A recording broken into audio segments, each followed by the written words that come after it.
오랜만에 고국을 찾으면 그 그리웠던 고국 산천을 보는 기쁨이 있죠. 비행기를 타고 딱 이렇게 고도가 낮아지면 이렇게 보여지는 것만으로도 굉장히 뭉클해지곤 합니다. 또 이제 맛있는 음식을 먹는 기쁨이 또 있고요. 그리고 보고 싶었던 가족들, 친구들을 만나는 기쁨, 그런 기쁨들이 있습니다. 그런데 그보다 더 큰 기쁨은 오랜만에 만나는 사람들로부터 받는 진심 어린 환대의 경험입니다. 나를 반갑게 맞아주고 또 융숭하게 음식을 대접을 해주니까 당연히 좋을 수밖에 없겠죠. 그런데 그런 차원을 넘어서서 다른 사람으로부터 환대를 받을 때 단지 좋다는 것을 넘어서는 그런 어떤 기쁨이 있어요. 그냥 단지 좋다, 야 기분 좋다 보다 더 깊은 어떤 기쁨이 있다는 거죠. 환대를 받는 경험에는 무언가가 있습니다. 환대의 경험은 내가 잊고 있었지만 내가 본래 환영받을 만한 존재라는 사실을 새삼 자각하게 해줍니다. 그 환대의 만남 속에서 내가 소중한 사람이라는 잊어버린 감각을 나도 모르게 회복하는 것이죠.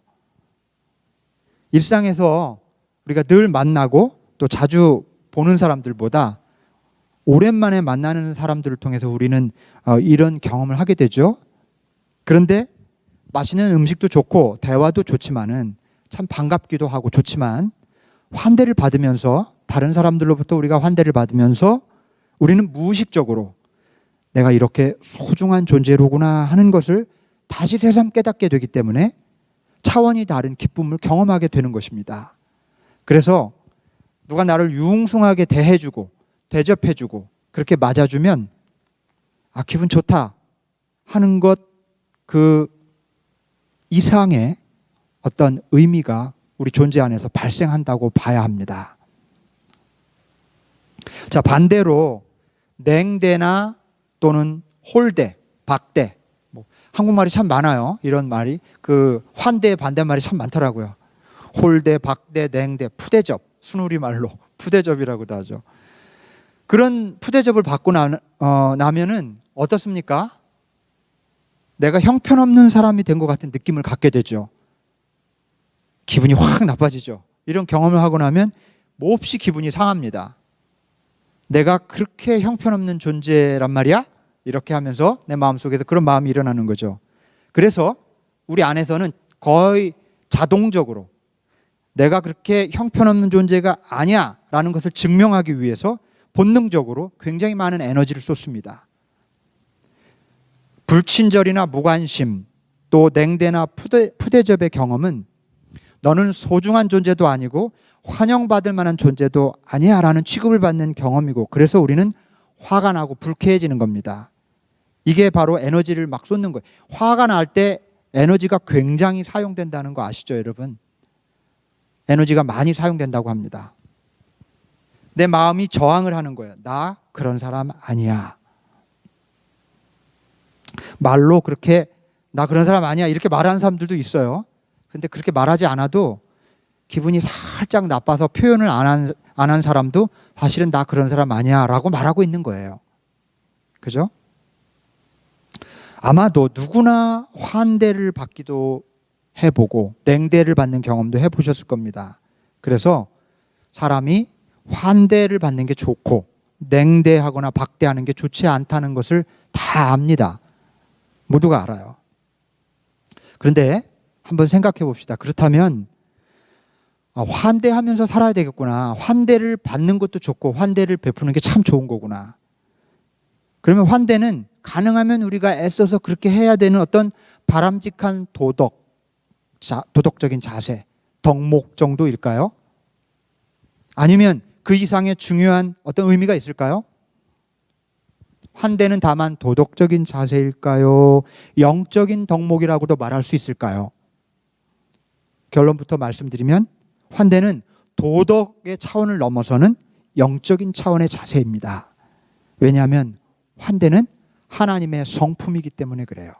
환대는 하나님의 본성입니다. 본성적인 성품. 그래서 환대를 경험할 때 우리는 하나님을 경험하는 거고, 환대를 누군가에게 베풀 때 우리는 하나님의 성품을 나누는 겁니다. 환대는 단지 도덕적이고 가능하면 그렇게 해야 될 바람직한 자세 정도의 그런 차원의 것이 아니라 그보다 훨씬 더 영적인 일이라는 겁니다. 오늘 제가 읽어드린 이 본문은 예수님께서 잡히시기 직전에 제자들에게 주신 말씀입니다. 조금 요약하면 이런 말씀이죠. 너희는 내가 줄이고 목마르고 헐벗고 병들었을 때 먹을 것, 마실 것, 입을 것을 주고 돌보아 주었다. 그러면 의인들이 물을 것이다. 아니 우리가 언제 주님께 먹을 것, 마실 것, 입을 것을 드리고 돌보아 줬단 말입니까? 그러면 이렇게 대답할 것이다. 형제자매 가운데 지극히 보잘것없는 사람 하나에게 한 것이 곧 나에게 한 것이다. 처음에 예수님으로부터 제자들이 이 말씀을 들었을 때는 대수롭지 않게 들었던 것 같아요. 그냥 가난하고 불쌍한 사람들을 도우라는 가르침으로 이해를 했습니다. 그러나 곧 예수님이 십자가에서 죽으시고 부활 승천하신 후에 더 이상 눈으로 배울 수 없게 되었을 때, 배울 수 없게 되었을 때 이 말씀은 엄청나게 중요한 의미로 다가왔습니다. 제자들에게. 예수님이 없는 세상을 어떻게 살아갈까? 아하, 비록 주님은 떠나셨고 볼 수도 없고 만질 수도 없지만 작고 보잘것없는 사람에게 환대를 베풀면 그게 예수님을 대접하는 것이고 예수님을 만나는 것이고 주님을 영원히 만나는 길이 되겠구나 하고 깨닫게 됩니다. 여러분, 초대교회 교인들이 오순절 마가다락방에서 시작됐던 그 최초의 교인들이 왜 그렇게 가난한 사람들을 보살폈는지 아십니까? 고아와 과부들, 특히 고아와 과부의 숫자가 어마어마하게 많았다고 그래요. 제가 지난주에도 잠깐 말씀을 드렸습니다마는, 그래서 이 제자들은 초대교회 시절부터 가난한 자, 소외된 자, 또 작고 보잘것없는 자들을 초대해서 대접하기 시작했던 것입니다.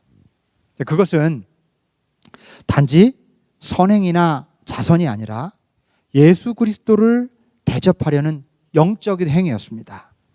초기 기독교인들로부터 환대를 받은 사람들은 자신들이 버려지고 소외된 가치 없는 존재인 줄 알았다가 지극한 환대의 경험을 받고 나서 자기들이 소중하고 가치 있는 존재라는 것을 깨닫게 됩니다. 그래서 그들이 예수 그리스도를 받아들이게 돼요. 예수 그리스도를 믿는다는 것은 그 당시에 상당히 쉽지 않은 일이었습니다. 유대 사회였고 유대교라고 하는 엄청나게 견고하고 세련되고 오랫동안 이어져 온 전통을 가진 종교가 자리를 잡고 있는데, 그거 비스무리한 이단 같은 종파가 예수라고 하는 사람을 내세우고 그가 메시아라고 하는데 믿기 쉬웠겠습니까? 어려웠을 거예요. 그런데 왜 그토록 많은 사람들이 3,000명씩 돌아오고 예수 그리스도를 따를 수 있었는가? 그것은 그 어디에서도 자기들이 소중한 존재, 가치 있는 존재라는 것을 경험하지 못했는데, 이 크리스찬들이, 예수 따르는 사람들이 자기들에게 따뜻하게 대해주는 것을 보고 세상 사람들이 전부, 유대인들이 전부 죄인이라고, 불결한 사람이라고, 부정하다고 얘기하는데 이 사람들은 음식을 베풀고 먹을 것을 나누어주고 한단 말이죠. 큰 감동을 받고 내가 가치 있는 존재로구나 하는 것을 처음 발견하게 된 겁니다. 그러니 그들이 예수를 믿을 수밖에 없었습니다. 그래서 환대가 이렇게 깊어지자 그들은 가족처럼 지내고 또 자기 물건을 나누고 소유를 팔아서 필요한 대로 나누는 사도행전 2장의 그 급진적인 환대의 사건들이 그 공동체 안에서 일어났던 것입니다. 이렇게 초기 기독교인들은요, 가까운 친구와 지인들뿐만 아니라 잘 모르는 또 보잘것없는 그런 가난한 사람들에게까지 그리스도를 대하듯이 아주 따뜻하게 환대를 베풀었습니다. 이 때문에 수많은 사람들이 이 공동체에 큰 매력을 느꼈고 담쟁이 넝쿨 이렇게 뻗어나가듯이 많은 사람들이 이 공동체 안에 들어오게 됩니다. 이것을 사도행전 2장은 이렇게 표현합니다. 그들은 모든 사람에게서 호감을 샀다. 주께서 구원받는 사람을 날마다 더하여 주셨다. 이렇게 환대는 기독교 신앙의 핵심이었고 교회가 가진 생명력의 뿌리였습니다. 자, 말하자면 환대는 불친절, 무관심, 그리고 냉대에 익숙해져 있는 사람들에게 당신은 소중한 존재라고 일깨워주는 기독교인의 중요한 사명일 뿐 아니라 보이지 않는 예수님을 보고 만질 수 없는 예수님을 만지는 길이기도 한 것입니다. 자, 그렇지만 여러분, 환대가 어디 쉽습니까? 환대를 베푸는 일이 쉽지 않죠? 우리가 베푸는 예의는 때로 서로 적당한 거리를 유지하기 위함인 경우가 많고요. 또 우리가 짓는 미소와 친절은 때로 대단히 형식적일 때가 많아요. 모든 경우 그렇다는 건 절대 아닙니다. 그러나 흔히 우리가 차리는 예의와 또 환대 비슷한 그런 모습들은 오히려 진정 어린 그 사람을 받아들이는, 환영하는 그런 마음이 아니라 적당한 거리를 유지하기 위한 수단으로 사용될 때가 참 많다는 겁니다. 자, 여러분, 우리 모두가 경험하듯이 누군가를 환대한다는 것은 참 쉽지 않습니다. 어떻게 우리는 진심 어린 마음으로 우리의 이웃에게 환대를 베풀고 그렇게 실천하면서 살아갈 수 있을까요? 저는 오늘 이 말씀을 여러분들과 좀 나누고 싶은 겁니다. 환대, 그냥 도덕적인 수준의 바람직한 삶의 자세일 뿐만 아니라 영적인 자세이기도 한 이거, 중요한 것은 이것을 어떻게 실천할 것인가죠. 우선 첫 번째로는 하나님의 환대의 본성을 기억하는 것이 필요합니다. 하나님의 성품, 하나님께서 우리에게 베푸신 환대를 기억하는 게 필요합니다. 우리가 환대를 실천하지 못하는 가장 큰 이유는요, 냉대와 불친절의 경험이 우리 의식을 압도하기 때문에 그렇습니다. 우리 의식을 압도해요. 우리는 20년 혹은 30년, 40년, 50년, 60년을 살아오면서 굉장히 많은 냉대를 받으면서 마음이 자꾸 다쳤습니다. 사랑받지 못한 경험이 우리의 의식을 사로잡습니다. 그런 의식이 오랫동안 사로잡히면 무의식에까지 영향을 미칩니다. 그래서 우리는 사랑받지 못한 그런 한두 번의 경험 때문에, 그런 것이 일으킨 상처 때문에 우리가 사랑받은 10번의 경험을 그냥 잊어버려요. 우리의 의식과 무의식의 구조가 그렇게 되어 있습니다. 우리는 사실 상처보다 더 많은 사랑을 받았을지도 몰라요. 그런데 10번 상처받은 것이 아니지. 10번 받은 사랑이 한 번 받은 상처로 확 다 날려버립니다. 사람과의 관계 속에서 의가 상할 때도 마찬가지예요. 일생 가까이 우정을 나누던 관계가 한 번 섭섭한 일로 확 틀어져 버리죠. 가만히 생각해 보면 얼마나 어리석은 일인지 알 수 있어요. 그동안 나눴던 사랑과 우정의 깊이, 그거 그렇게 가볍게 날릴 게 아니거든요. 그런데 작은 어떤 오해나 사건으로 인해서 다 날려버리는 거죠. 많은 환대받은 경험이 있음에도 불구하고 우리가 받은 냉대 경험, 그것 때문에 환대를 다 잊어버립니다. 자신을 보호하기 위해서 무의식적으로 다른 사람에 대해 담을 쌓고 막연한 적대감을 갖습니다. 낯선 사람들에게 뿐만이 아니라 잘 아는 사람, 심지어 가족에게도 우리를 그렇게 행할 때가 많아요. 그러다 이렇게 살다 보니까 점점 우리가 가진 환대의 감각을, 능력을 잃어버리게 되는 것입니다. 이것이 오늘날 우리가 환대를 잘 실천하지 못하는 이유입니다.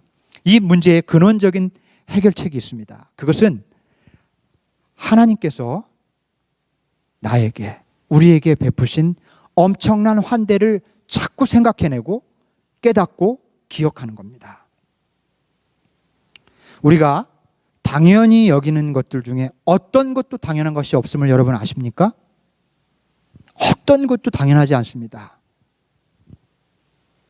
나를 살게 하는 삶의 모든 여건들이 하나님께서 베푸신 환대임을 우리가 깨달을 필요가 있습니다.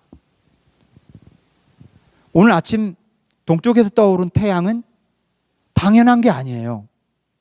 나를 위해, 우리를 위해 베푸신 은총의 귀한 어떤 그 베품이시죠.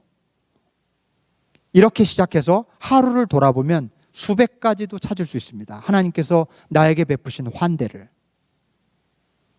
아름다운 계절과 자연, 일용할 양식, 또 내 안에서 비록 몸이 약하다 할지라도 여전히 심장이 뛰게 하시고 호흡할 수 있게 해주시는 건강, 매일 아침 나를 깨우는 신비한 손길, 여기까지 내 삶을 인도해 주신 하나님의 알 수 없는 섭리, 이 모든 것이 하나님의 엄청난 환대의 손길임을 우리가 기억하고 깨달아야 합니다. 끊임없이 하나님이 베푸신 환대를 기억해야 합니다. 왜냐하면 이 기억이 우리 안에 깊이 뿌리내리고 있는 무의식, 그 어두운 무의식에 영향을 끼치기 때문에 그래요. 무의식 속에 내려가 있는 상처는 우리가 아무리 강한 의지를 가지고 있어도 극복하기 어렵습니다. 그게 분석 심리학의 결론이에요. 우리가 받은 상처들이 자꾸 쌓이고 쌓이면 의식의 차원 아래로 내려가 버립니다. 그래서 내가 컨트롤할 수 없이 이상한 에너지로 엉켜 있어요. 이것을 해결하는 방법은 내가 잘해야지, 도덕적으로 살아야지, 착하게 살아야지 한다고 해서 되지 않아요. 끊임없이 기억해야 하고 또 감동을 받아야 하고 은혜를 경험해야 합니다. 사랑을 겪어야 하고 이런 영적인 어떤 에너지들이 계속해서 우리의 무의식을 자극해야만 이것이 회복되고 내 존재가 새로워질 수 있어요. 하나님이 내게 베푸신 사랑의 은혜, 환대의 은혜, 그것을 계속해서 기억하는 일은 굉장히 파워풀한 일입니다. 그것이 내 안에 있는 무의식에 영향을 줘요. 닫혀있던 마음을 열고 환대의 길로 우리가 나아가려면 무의식의 변화가 생겨야 합니다. 그러므로 나에게 베푸신 끝없는 하나님의 환대를 깨닫고 자꾸 기억하시면서 무의식의 창구에 들러붙어 있었던 그런 어떤 미운 마음, 상처, 냉정한 마음, 적대감 같은 것들을 서서히 씻어내야 합니다. 그러면 내 안에 잠들어 있던 따뜻한 환대의 능력과 본능이 분명히 다시 일어나게 될 것입니다. 우리는 생각보다 실제 우리가 가지고 있는 환대의 능력보다 너무 적게 사용하면서 삽니다.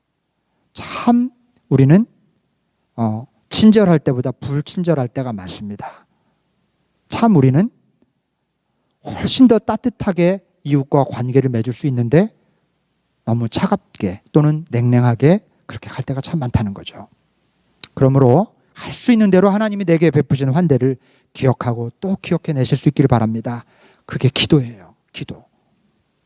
우리 안에 냉대 무의식이 환대의 무의식으로 바뀌게 될 겁니다. 자, 두 번째로 우리가 어떻게 실천할 것인가, 어떻게 환대를 실천할 것인가. 작고 연약한 자를 그리스도로 생각하라. 진실한 환대를 실천하려면은 우리의 무의식을 하나님이 베푸시는 환대에 대한 기억으로 이렇게 채워가면서 동시에 우리가 의식적으로 환대를 향해 열릴 필요가 있습니다. 그것은 초대 기독교인들이 행했던 바로 그 방식입니다. 오늘 본 말씀처럼 지극히 작고 보잘것없는 자를 그리스도처럼 대하는 거예요.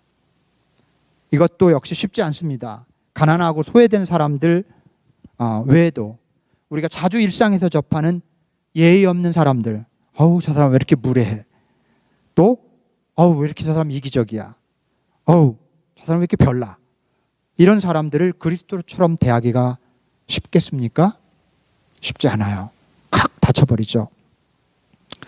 아일랜드, 아이리시라고 하죠. 아일랜드 사람들의 조상을 켈트족이라고 하는데요. 이 켈트족 사람들은 예수님을 항상 낯선 자의 가면을 쓰고 오신다고 믿었습니다.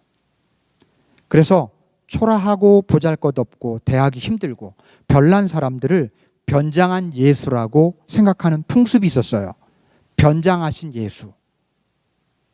이런 관습 때문에 켈트 전통에는 참 따뜻한 그런 환대 전통이 살아 있습니다.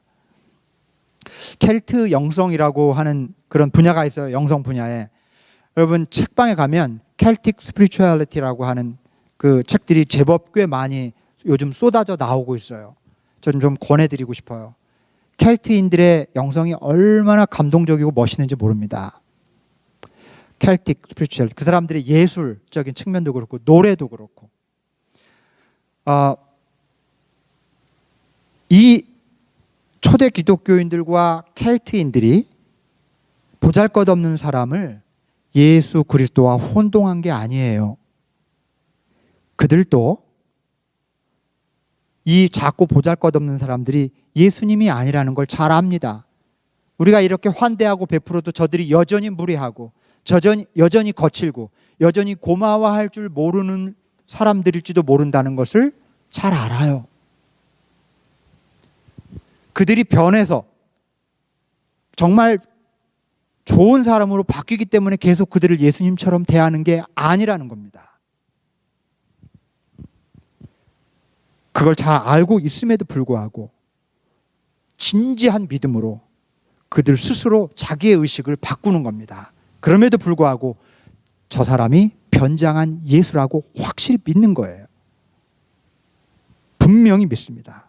그렇게 자기의 의식을 바꾸어서 정말 그렇게 믿고 그를 그렇게 대하고 환대하는 겁니다. 그래서 그들의 전통에 정말 이토록 아름다운 영성이 자리 잡게 된 것이죠.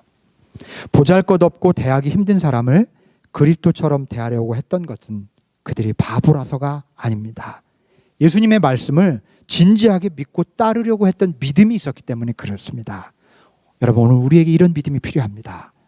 작고 연약한 사람들, 대하기 불편하고 힘든 사람들, 가까이 해봐야 득될 것 하나 없는 사람들을 그리스도처럼 여기고 환대하는 결단과 믿음이 필요합니다. 얼마나 놀라운 일들이 벌어질까요? 초대교회에서 일어났던 일들이 벌어지지 않겠습니까? 모든 사람에게서 호감을 사는, 구원받는 사람들이 날마다 더해지는 그런 교회로 그렇게 저는 보내갈 수 있으리라고 믿습니다. 우리가 그렇게 실천해 간다면. 한 가지 더 말씀드립니다. 어떻게 우리가 환대를 실천할까? 공동체 안에서. 공동체를, 우리 신앙 공동체, 우리 애시번 한인교회, 이 푸른나무 공동체를 여러분들이 환대를 실천하기 위해서 하나님께서 부르신 곳으로 믿으실 수 있기 바랍니다. 여기서 환대를 실천하고 훈련하지 않으면 다른 데서 우리는 환대의 능력을 키울 수가 없습니다. 환대는 훈련해야 합니다. 실패하고 시행착오를 겪더라도 훈련을 통해서 우리는 성장해 갈 수 있습니다. 얼마나 다양한 사람들이 모입니까?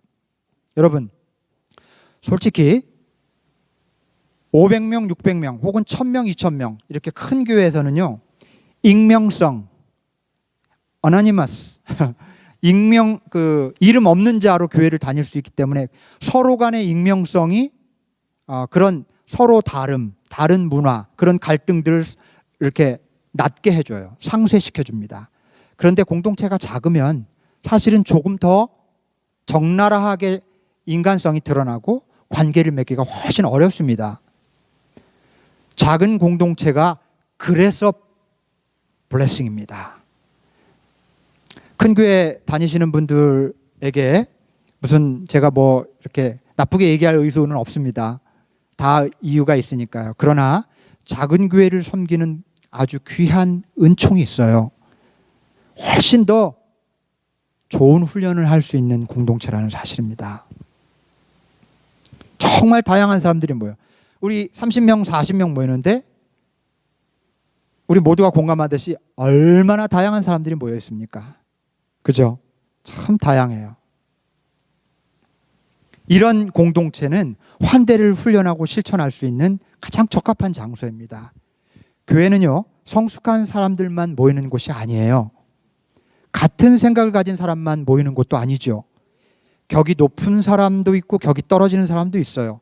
고상한 사람도 있고 저상한 사람도 있고요.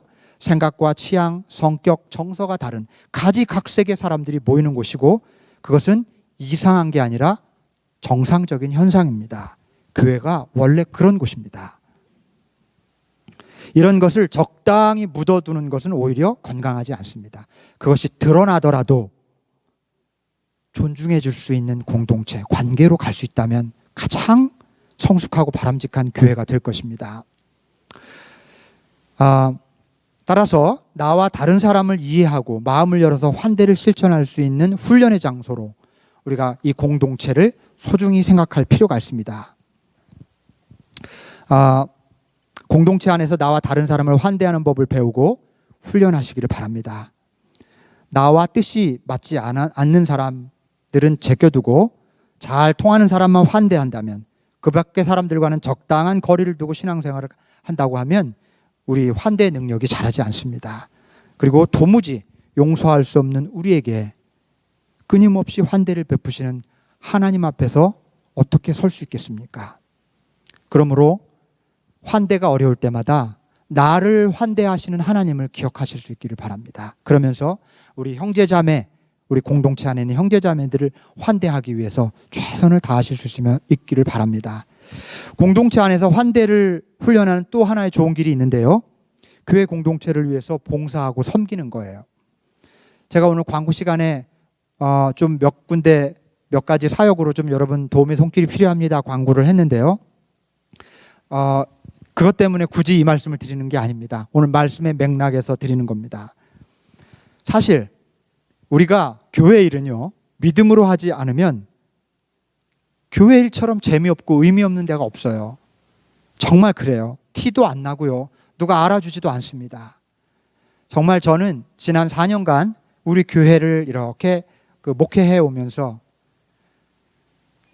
아마 월급을 풀타임으로 줘도 저렇게 일을 하실 수 있을까 싶은 섬김을 하시는 분들을 뵙고, 누가 인정해주고 알아주지도 않는데 매주 같은 일을 반복하면서 섬기는 우리 형제 자매님들, 말없이 섬기는 분들 앞에 머리가 숙여져요. 정말 얼마나 재미없고, 누가 우리 교회가 사람들이 많아서 그것들을 또 격려해주고 알아주고 그러지도 않고요. 그렇지 않습니까? 정말 힘든 일이에요. 교회에서 뭔가 한다는 일은, 섬긴다는 일은. 여러분, 교회를 위해서 섬기는 것은 목사 좋으라고 하는 것도 아니고, 단지 이 교회 조직을 위해서 잘 유지하기 위해서만도 아닙니다. 엄밀히 말해서 교회 봉사는 예수님께 환대를 베푸는 일입니다. 교회는 그리스도의 몸이라고 하잖아요.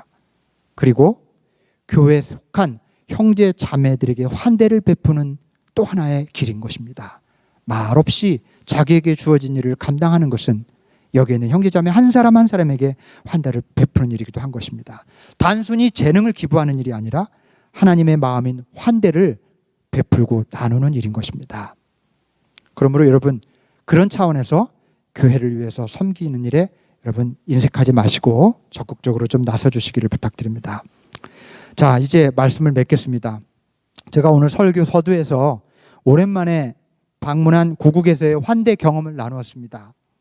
오랜만에 만난 사람들로부터 환대를 받으면서 이것이 그냥 단지 기분 좋은 게 아니라 내가 근본적으로 본래적으로 환영받을 만한 존재고 소중한 존재라는 사실을, 그 잊고 있었던 의식을 다시금 깨닫고 그런 의식이 다시 살아나는 경험이라고 말씀드렸어요.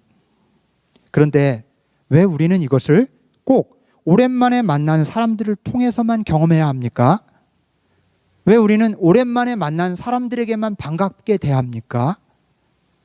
일상에서 자주 만나고 늘 보는 사람들 사이에서, 매주 주일마다 만나는 우리들 사이에서 이것이 나눠지면 안 될까요?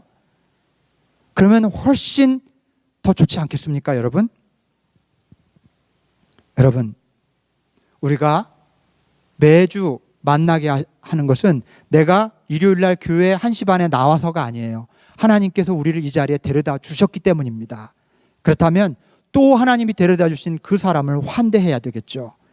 우리 가까운 사람끼리, 잘 알고 매주 보는 사람들끼리 좀 더 환대를 주고받고 우리 서로 환영하면서, 너는 환영받을 만한 존재야, 소중한 존재야 라는 것을 서로 일깨워주면 좋지 않겠습니까? 좀 더 환대하며 살면 안 되겠습니까? 우리가 환대를 실천할 때 하나님의 성품이 우리를 통해 이 땅에 퍼져갑니다. 우리가 환대를 실천할 때 하나님의 마음이 우리를 통해 누군가에게 전해집니다. 이토록 소중한 일이 있을까요? 환대가 전도입니다. 환대가 하나님 나라를 일구어가는 가장 좋은 도구입니다. 우리가 작고 연약한 사람들에게 환대를 베풀 때, 대학이 때로 불편하고 힘든 사람에게 따뜻한 환대의 마음을 나눌 때 우리는 예수님께 가장 소중한 환대를 베푸는 것이고, 하나님 나라를 확장해 가는 일에 참여하는 것입니다. 이렇게 아름답고 귀한 일은 아마도 없을 것입니다. 여러분 모두 환대의 사람들이 되시기를 주님의 이름으로 간절히 축원합니다. 끝으로 오늘 본문 마태복음 25장 본문 가운데서 35절로 40절까지의 말씀을 다시 한번 읽어드림으로 오늘 말씀을 마무리 짓겠습니다.